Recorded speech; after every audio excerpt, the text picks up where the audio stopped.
Hey guys, so I dropped by a friend's house, one of my very good friends, Kaylin, and what I appreciate about Kaylin is that we can talk about anything. I mean, we can truly talk about anything, and our opinions and our past beliefs and the changes that are happening in our thought processes, all of it is okay. I encourage you to find someone like this and build a strong friendship with them because it is so good for you. Okay, so tonight I was sharing with her some thoughts that I have on the book Real Love by Baer. I know that I'm like beating a dead horse with it, but it's because if I figure out something that keeps me from not doing something really not good for me, if I figure out that a food is making me sick,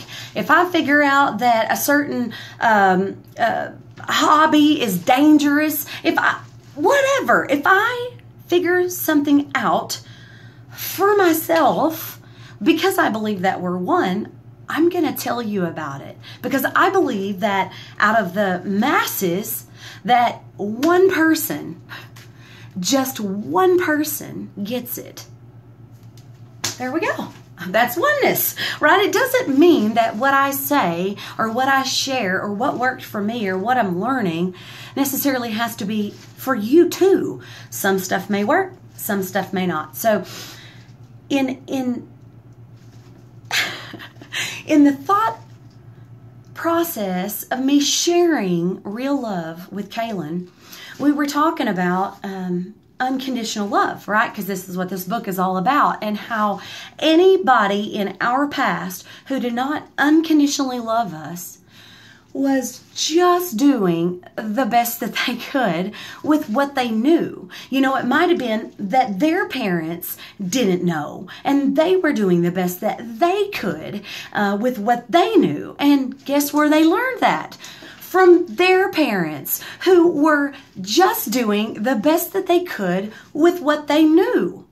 And you can follow this back hundreds and hundreds of years of people just doing the best that they can with what they know. But now we're in the most beautiful age, you guys. We keep trying to make it like technology is so horrible. Do you realize that I'm able to come into your living room and share a revelation, an epiphany that I had tonight, and you're gonna see it in like 10 minutes?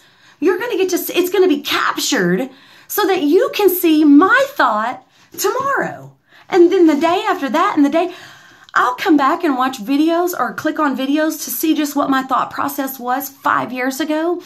And it'll have 10 times as many views as it had when I actually made it, because it was stored for others to go in and taste and see what is good or if it's good for their life.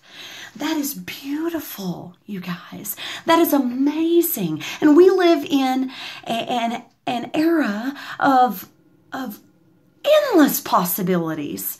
And so our thinking about how we parent, how we do relationships, how we go about careers, how we get our education, what kind of goals we want to have for our life and for our fitness and for the way we're going to eat and the kinds of things we're going to do in the summer. We have all of this information available to us like that. So we think about a lot of things that they thought about back when great grandma was alive, but only great grandma got to tell the immediate family, right? And then maybe they would share stories with other people. We don't tell enough stories, you guys. That is how we as humans live. That's how we learn. That's how we figure this stuff out. We've got to start telling stories again. But back then, maybe only 50 people got to hear it, and now thousands can. So thinking about the fact that my mom did the best that she knew, from her mom did the best that she knew, from her mom did the best that she knew, all the way up the line. Or my best friend did the best that she knew because her aunt was like this with her, and then her grandma or her neighbor or her teacher, she's influenced by people who were only doing the best that they can, right? And it hit me that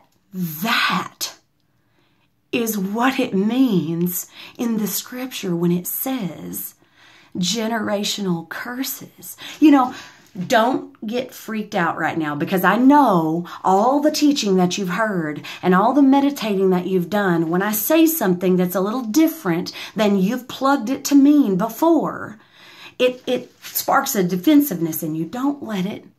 Okay, because God can show us all kinds of different things in the same exact scripture. Just be open. That's what generational curses are. It is every single bit of unconditional love that was filtered down. And here we are in this beautiful age of technology and innovation and revelation that we can share with thousands. So my challenge to you is to consider getting the book, guys. I'm not getting any kind of kickback for pushing the book. I'm telling you that it's waking me up.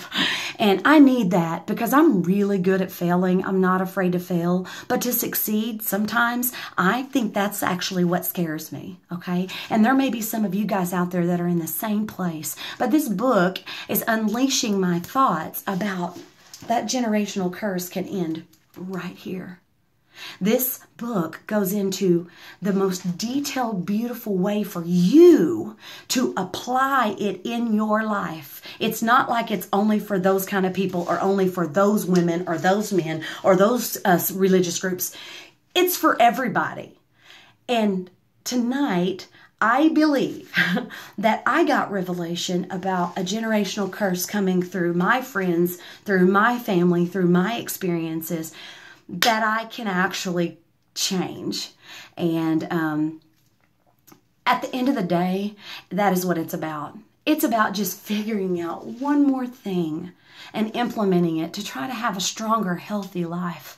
I get it right sometimes. I get it totally wrong sometimes. And throughout the entire process, I just try to love me better.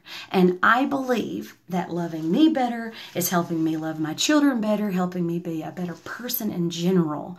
Okay? And so if you're interested in taking it to the next level, just want to encourage you to get the book. And hey, the generational curse of unconditional love down to you can stop. Okay? I'm just encouraging you to be okay with the power that you have to make that change. Make that change.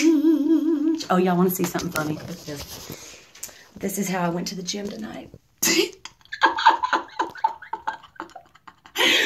We had a tsunami basically come through our town, and I get my broke foot boot messed up. So that's how I went to the gym, had a good time, had a revelation with my friend tonight. Just wanted to pass it on. I love you. You're worth it.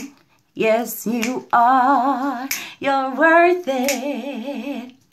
You're a star. I know that was really, really cheesy, but you really are. I mean, you are the star of your life. And it's about time for you just to wake up, take that next step, and shine. I love you guys.